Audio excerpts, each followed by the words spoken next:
প্রিয় শিক্ষার্থী বন্ধুরা, আজকে আমরা আরেকটা প্রশ্ন নিয়ে আলোচনা করব আলো থেকে। প্রশ্নে কি রয়েছে একবার দেখে নিই। কোশ্চেন নাম্বার 5, কোনো সমবাহু প্রিজমে আলোর প্রতিসরণের ফলে চ্যুতি কোণ 40 ডিগ্রি। তো দেখো, আমাদের যেগুলো দেওয়া থাকবে সেগুলো লিখে নিতে হবে। ডেল দেওয়া রয়েছে 40 ডিগ্রি, 40 ডিগ্রি। আর কি দেওয়া আছে? প্রিজমের মধ্য দিয়ে রশ্মির গতিপথ প্রিজমের ভূমির সমান্তরাল হলে প্রিজমের প্রথম পৃষ্ঠে আপতন কোণ কত হয় নির্ণয় করো। তাহলে কি বলেছি? প্রিজমের মধ্য দিয়ে রশ্মির গতিপথ প্রিজমের ভূমির সমান্তরাল হলে প্রিজমের প্রথম পৃষ্ঠে আপতন কোণ কত হয় নির্ণয় করো। তাহলে এটি করতে হলে সব থেকে আগে তোমাকে একটা ছবি আঁকতে হবে। কি? প্রিজমের ছবি।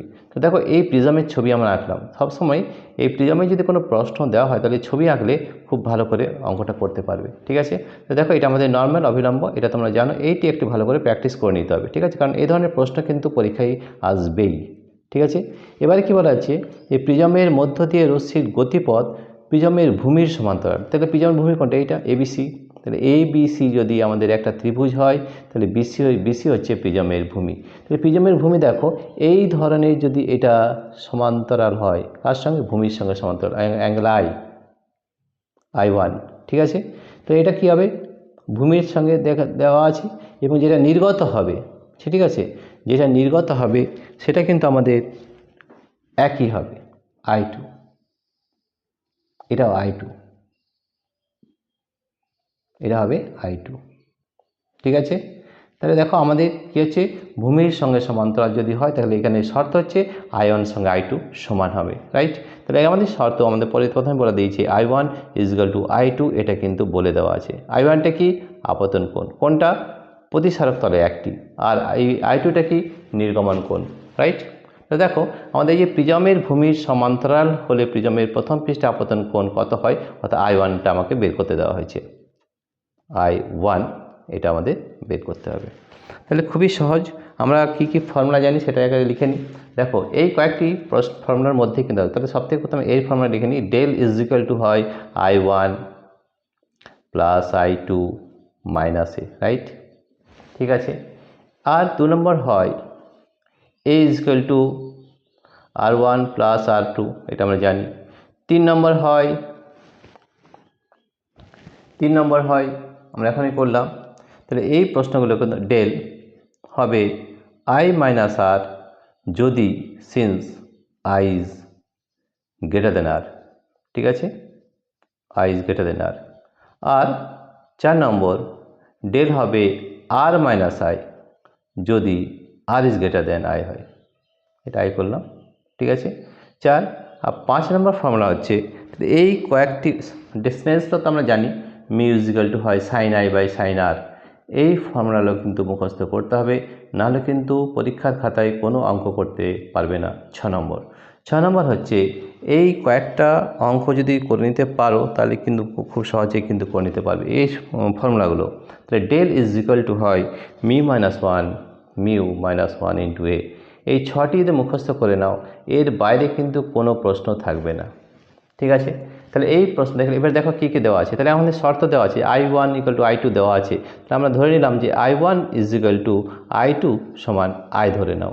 ঠিক আছে? এবার দেখো কোন ফর্মুলা অ্যাপ্লাই হবে। এই ফর্মুলাটা অ্যাপ্লাই হচ্ছে 1 নম্বরটা।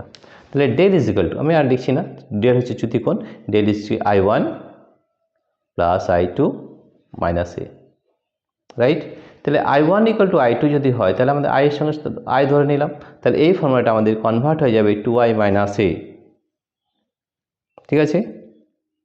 I1 + I2 - A।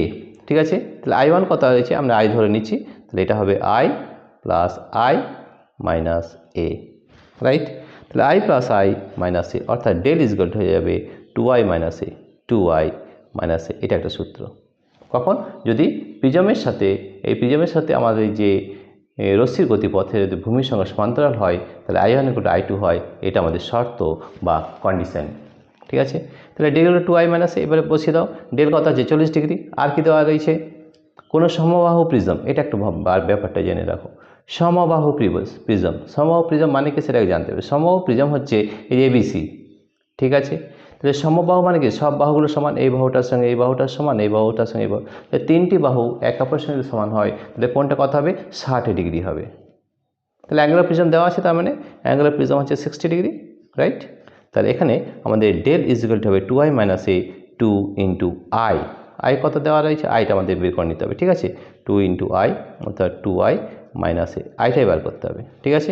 ডেল কত আছে, 40 ডিগ্রি, বসিয়ে দাও 40 degree is equal to 2, right, into আইটা বার করতে হবে, মাইনাস এ 60 ডিগ্রি, ঠিক আছে। তাহলে আমরা লিখতে পারি 2i is equal to 40 degree plus 60 degree. তাহলে 2i 40 প্লাস 60 100 ডিগ্রি, 100। তাহলে i ইজ ইকুয়াল টু হবে 100/2, 100/2 and that is 50 degree, 50 degree. তাহলে আইটা খুব সহজেই আমরা পেয়ে গেলাম, যেটা হচ্ছে 50 ডিগ্রি। অতএব নির্ণেয় আপতন কোণ হবে 50 ডিগ্রি। অতএব নির্ণেয় আপতন কোণ সমান হবে 50 ডিগ্রি, 50। এটাই আমাদের উত্তর হবে, রাইট। প্রিয় শিক্ষার্থী বন্ধুরা, তোমাদের যদি এই ভিডিওটি ভালো লেগে থাকে তাহলে অবশ্যই সাবস্ক্রাইব, লাইক ও শেয়ার করবে। Thank you everybody for watching this video. শুধু তাই নয়, আমাদের এই ধরনের বহু ভিডিও কিন্তু আমরা প্র্যাকটিসের জন্য আমাদের অ্যাপের মাধ্যমে দেওয়া আছে। আমাদের অ্যাপ ডাউনলোড করতে হলে অবশ্যই এই ভিডিওর নিচে আমাদের অ্যাপের লিঙ্ক দেওয়া রয়েছে, অ্যাপ লিঙ্ক। এই লিঙ্কে যদি ট্যাপ করো তাহলে কিন্তু আমাদের এই অ্যাপটি ডাউনলোড হয়ে যাবে, যেটার নাম হচ্ছে পাই এডুকেশন। এই পাই এডুকেশন অ্যাপটি ডাউনলোড করলে তোমরা এই ধরনের বহু প্রশ্ন কিন্তু পেয়ে যাবে, ঠিক আছে। অ্যাপ লিঙ্ক কিংবা গুগল প্লে স্টোর থেকেও আমাদের অ্যাপ ডাউনলোড করতে পারবে, যার নাম হচ্ছে পাই এডুকেশন। এই ধরনের বহু প্রশ্ন কিন্তু আমরা করে দিয়েছি। প্রিয় শিক্ষার্থী বন্ধুরা, তোমাদের যদি ভিডিওটি ভালো লেগে থাকে তাহলে অবশ্যই একটা কমেন্ট করবে। Thank you everybody for watching this video.